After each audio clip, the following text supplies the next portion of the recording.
बिस्मिल्लाहिर्रहमानिर्रहीम। अनगिनत दुरूद व सलाम नबी आखिर ज़मां मोहम्मद मुस्तफ़ा सल्लल्लाहु अलैहि वसल्लम और उनकी आल पर। पावर कॉरिडोर सीरीज़ की नई वीडियो के साथ शहज़ाद अनवर फ़ारूकी आपकी खिदमत में हाज़िर। और आज हम बात करेंगे जी, आज जो करंट पेशरफ्त हुई, एक तो चौधरी परवेज़ इलाही ने बिलाखिर जो है वो पाकिस्तान तहरीक इंसाफ ज्वाइन कर ली। और इसके हवाले से हमने पहले क्या कहा था और अब ये चीज़ किस तरफ जा रही है, इस पे बात करेंगे। तो इस पे बात करेंगे, लेकिन वीडियो में की तफसील में जाने से पहले वही पुरानी गुजारिश कि अगर वीडियो पसंद आए तो लाइक और शेयर कीजिए। और सबसे बुनियादी सवाल कि अगर आपने सब्सक्राइब नहीं किया तो सब्सक्राइब कर लीजिए। ख़वातीन व हज़रात, ये चौधरी परवेज़ इलाही का पीटीआई में जाना ये तयशुदा मामला था। और हमने आज से कुछ अर्सा पहले कोशिश करेंगे कि आई कार्ड इधर या इधर कहीं लगा दें ताकि आप देख लें। अब ये मर्ज़ी की बात है, कार्ड इधर लगता है या इधर लगता है, या कहीं आप वैसे भी सर्च कर सकते हैं वीडियोज़ की फ़हरिस्त में। परवेज़ इलाही का पीटीआई में जाना तय था क्योंकि उनके पास बेस्ट अवेलेबल जो ऑप्शंस था वो पीटीआई का था। उनके अपने हवाले से भी और चौधरी मूनस इलाही के हवाले से भी। हमने एक वीडियो में पहले ये ज़िक्र किया था कि चौधरी परवेज़ इलाही जो हैं वो नेगोशिएट तकरीबन कर चुके हैं, लेकिन हम तक जो इत्तलात पहुँची थी वो ये थी कि शायद पंजाब की सदारत मिलेगी। तो लेकिन बहरहाल चौधरी बड़े माशाल्लाह गाग सियासतदान हैं और उनके सियासत जो है वो उनके घर की लौंडी है, बांदी है। तो वो बेहतर नेगोशिएट करना जानते हैं और वो जो बात है वो अब मरकज़ी सदारत पर ख़त्म हुई है। और पंजाब की सदारत अगर मिलती तो मूनस को मिलती, लेकिन अब ये चूँकि मरकज़ी सदर है, ये वही होता है जो कुछ अर्सा पहले जावेद हाशमी ने जब पीटीआई ज्वाइन की थी तो उनको दिया गया था। तो अभी ये ओहदा जो था वो खाली है मेरा ख़्याल है पिछले कुछ अरसे से। तो वो दे के इन्होंने चौधरी परवेज़ इलाही वाला मामला जो है वो निपटा लिया है। और मैं समझता हूँ कि ये दोनों फ़रीक़ों के लिए विन विन पोज़ीशन है। चूँकि पंजाब में जो पिछली दफ़ा पीटीआई को एक मुसीबत का सामना करना पड़ा कि उनके पास कोई प्रॉपर आदमी इस तरह से नहीं था कि जो तमाम धड़ों को साथ लेकर चल सके और पंजाब में पीटीआई की हुकूमत के तौर पर एक्ट कर सकें। उस वक़्त भी चौधरी परवेज़ इलाही का नाम था, लेकिन ज़ाहिर है कि वो इत्तेहादी जमात ज़रूर थी और वो सिर्फ़ 10 सीटों वाले थे। पर बहरहाल मुक़द्दर के धनी हैं चौधरी साहब, तो वो खुद घर चल के वज़ारत आला आ गई उनके, और उनको नून लीग और पीटीआई दोनों ने वज़ारत आला की पेशकश की। वो बिलाखिर वज़ीर आला बन भी गए और फिर उन्होंने आखिर तक साथ निभाया इमरान खान का, और उन्होंने उनके कहने पर पंजाब असम्बली तहलील भी कर दी। तो उनके लिए बड़ी ऑब्वियस सी चॉइस है जी, क्योंकि पाकिस्तान तहरीक इंसाफ में इमरान खान के बाद उस तरह से कोई पेटेंट आदमी नहीं है कि जैसे नवाज शरीफ के बाद मरियम बनेगी, शहबाज शरीफ के बाद जो है वो हमजा शहबाज बनेंगे, और पीपल्स पार्टी में आसिफ अली जरदारी, और उनके बाद फिर बिलावल, और फिर आसफा, और बख्तावर। तो यहाँ पे ऐसी कोई सूरत हाल नहीं है। अगर अल्लाह ताला उम्र खिज़र अता करे इमरान खान को, लेकिन बहरहाल हर आदमी ने एक दिन इस दुनिया से चले जाना है।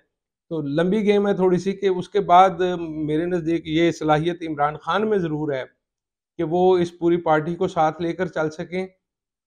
इमरान खान के बाद ये चौधरी परवेज़ इलाही में ये सलाहियत है कि वो इस पूरी पार्टी को सँभाल सकें और उसमें मुख्तलिफ़ ग्रुप्स को भी चला सकें।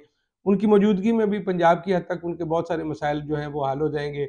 और इन 10 लोगों के साथ मिलकर वो जो पंजाब में आपने सुन रखा है कि इलेक्टेबल्स की एक बड़ी तादाद है, तो वो उनको, और फिर जो जाट हैं, उनको इकट्ठा किया जा सकता है। अब वो चौधरी परवेज़ इलाही करेंगे। इस हवाले से वो ऑलरेडी कुछ ना कुछ वर्क कर चुके हैं, और कुछ और लोग जो हैं वो आना चाहेंगे पीटीआई में। मुश्किल ये है कि वहाँ पे जगह नहीं है अब नीचे किसी सतह पे, लेकिन बहरहाल मजबूत हुई है। हो सकता है कि किसी हद तक धड़ेबंदी में इजाफा हो, लेकिन पीटीआई की जो अमूमी और जो मजमूई ताकत है वो उसमें बहरहाल इजाफा होगा। और ये एक ऐसा फैसला है जिससे इमरान खान को भी थोड़ा-सा पंजाब की तरफ से सुकून मिलेगा, क्योंकि उनको ये अंदाज़ा हो गया है कि एक तो चौधरी जो बात करते हैं उसमें पूरा उतरते हैं, और दूसरा ये है कि उनमें बहरहाल वो सियासत और उस सियासत के लिए दरकार जो ठंडा मिजाज है, वो चौधरी परवेज़ इलाही के पास है, वो उसको सँभाल लेंगे। और जो तीसरी सबसे बड़ी खबर थी, वो चेयरमैन नैब के हवाले से आफ्ताब सुल्तान साहब जो हैं वो रिज़ाइन कर गए हैं। आफ्ताब सुल्तान साहब जो हैं वो बड़े पसंदीदा आदमी हैं मुस्लिम लीग नून के। ये डायरेक्टर जनरल आईबी भी रहे हैं, इंटेलिजेंस ब्यूरो के सरबराह रहे हैं, और मेरी आईबी के साथ बड़ी मोहब्बत है, चूँकि जब से इन्होंने गुलबर्ग का प्रोजेक्ट शुरू किया था, तो बेशुमार मामलात और वाक़यात थे जिस पे मैं मुसलसल रिपोर्टिंग करता रहा। इस हवाले से आफ्ताब सुल्तान साहब को मुख्तलिफ़ मामलात पर मैंने मौक़िफ़ लेने के लिए भी ज़हमत दी। तो वो बड़े पसंदीदा आदमी थे, लेकिन मुझे लगता ये है कि अल्टीमेटली एक ऐसी सिचुएशन आ जाती है जहाँ पे हर आदमी को एक बॉटम लाइन है कि जहाँ तक वो चला जाता है, उसके बाद वो कहता है अब इससे नीचे मैं किधर चला जाऊँ? तो आफ्ताब सुल्तान साहब ने भी बिलाखिर आज यूँ समझ लीजिए कि उनका ज़मीर जाग गया है जनाब, और उन्होंने अपने ज़मीर की आवाज़ को लब्बैक कहा और उन्होंने इस्तीफ़ा दे दिया। और उनके बकौल उन पे प्रेशर था, वो उनको पॉलिटिकली इस्तेमाल किया जाना मकसूद था। और उन्होंने जो बयानात दिए हैं जिसमें ये कहा गया कि अपनी इतनी-इतनी प्रॉपर्टियाँ लोगों की बाहर हैं, उनकी बात नहीं होती और फलाने आदमी को एक प्लॉट पे पकड़ लें। तो वो कहते हैं कि मैं नीचे अपनी जो पंजाब में पोस्टिंग की गए लोग हैं, मैं उनको भी कहता हूँ कि वो भी इस सिस्टम से अलहदा हो जाएँ, चूँकि उनको पॉलिटिकली इस्तेमाल करने की कोशिश की जा रही है। तो इस हवाले से मैं समझता हूँ कि ये जो फ़ैसला है इसकी एक अहमियत ये है कि ये जो सिस्टम इस वक़्त इन प्लेस है, इसकी ईंटें एक-एक करके जो है वो खिसकना शुरू हो गई हैं और अब ये सिस्टम जो है वो अपनी जो तबई उम्र है वो पूरी कर चुका है। उन्होंने ये भी कहा कि जनाब अब इलेक्शन जो है वो आइन के मुताबिक करा देने चाहिए और इस सिचुएशन से निकलने का रास्ता इलेक्शन ही है। और ये कि जो भी जीते उसको खुश दिली से बाकी तमाम फ़रीक़ैन को तस्लीम करना चाहिए। ये बहुत बड़ी पेशरफ़्त है और मैं समझता हूँ कि जिस तरह से बुगटी साहब जो थे, उन्होंने शाहज़ैन बुगटी जिन्होंने तहरीक अदम एतमाद में पहली निशानी के तौर पे अलहदगी इख्तियार की थी और वो अपोज़िशन को जा मिले थे। तो आज आफ्ताब सुल्तान भी कोई उसी तरह की निशानी देते हुए नज़र आ रहे हैं।